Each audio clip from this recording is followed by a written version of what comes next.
Hey there, Kendall here. So, the topic of affairs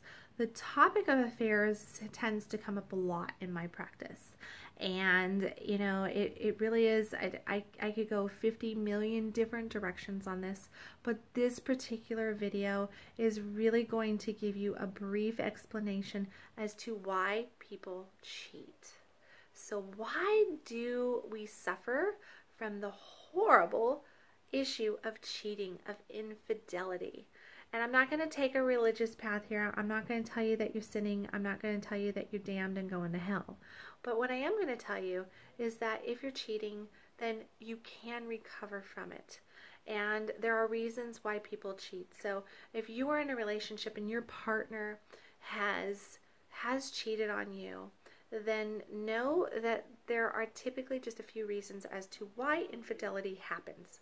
And infidelity typically happens because, number one, I refer to it as self-sabotage. And self-sabotage is something that we see people, we recognize it, like with alcoholics or drug addicts or workaholics. These are all self-sabotage things. We tend to mask our pain and our suffering with different things, such as alcohol. Sex addiction is something that we talk about as well, and any kind of addiction is a mask. Well, those are all sabotage tactics, okay? We are trying to take something that is good in our life and basically destroy it because we feel like we're not worthy of it. We're not good enough for it. We don't deserve it, okay?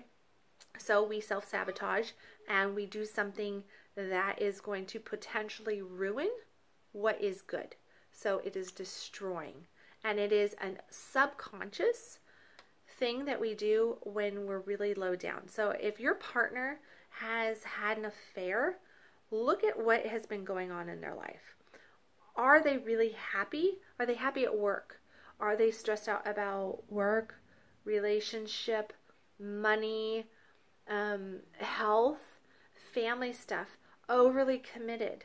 What are the things that are going on in their life? Because typically that self-sabotage is going to come out when somebody is really unhappy in multiple areas of their life, and maybe potentially the relationship that they have with you is the only good thing that they have.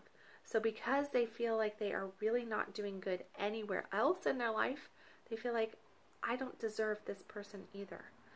And there's no way that they want to stay with me. There's no way this, there's no way that. I don't deserve, I don't deserve, I don't deserve. And that don't deserve makes sure that they don't deserve, and then they do something like cheat. The next thing that can happen that you need to consider is that, in relationship, we tend, depending on where the relationship is sometimes the relationship just serves its time, it serves its purpose, and people don't know how to get out of relationships very well, and they don't want to even admit that they need to get out of the relationship, or that the relationship is no longer healthy. Maybe it's toxic, maybe you're fighting a lot, maybe it's just always been rough, and just, the connection, the intimacy is completely gone, and the partner who's cheated is just feeling like that connection, that intimacy is completely gone. So they start to look for connection. They start to look for something that will bring them happiness. And this is the reason why they cheat. Because they feel like the relationship that they have with their partner, their spouse, their mate, is really just not what it used to be. It's not that it doesn't bring any joy into their life anymore. So that can be a potential reason that the relationship actually has served its purpose, served its time, and that it's actually time to let go of the relationship. Unless you both come back to the idea that you want to make the relationship work, and that is sincere on both sides.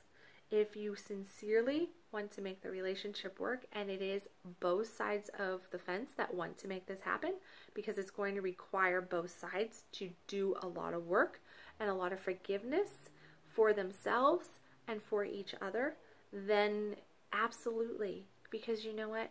You can recover from an affair, and you can actually have a better relationship after the affair than what you had before the affair. And that it happens. I can tell you it happens. I've seen it happen. I have worked with people and had it happen. It can be a beautiful process, but you have to be willing to actually do the work and really want the relationship. Want the relationship. If you want to venture down that path, but you don't, there's a piece of you that doesn't want the relationship, then it won't work. So ask yourself that. But right now, I'm not going to get into all of that stuff. That's for another video, probably a training series, maybe coaching in office or over the phone or something. But I just want you to know that you can recover from an affair, and these are the top 2 reasons why people cheat. I hope that this was helpful. You can find me at www.kendallwilliams.com.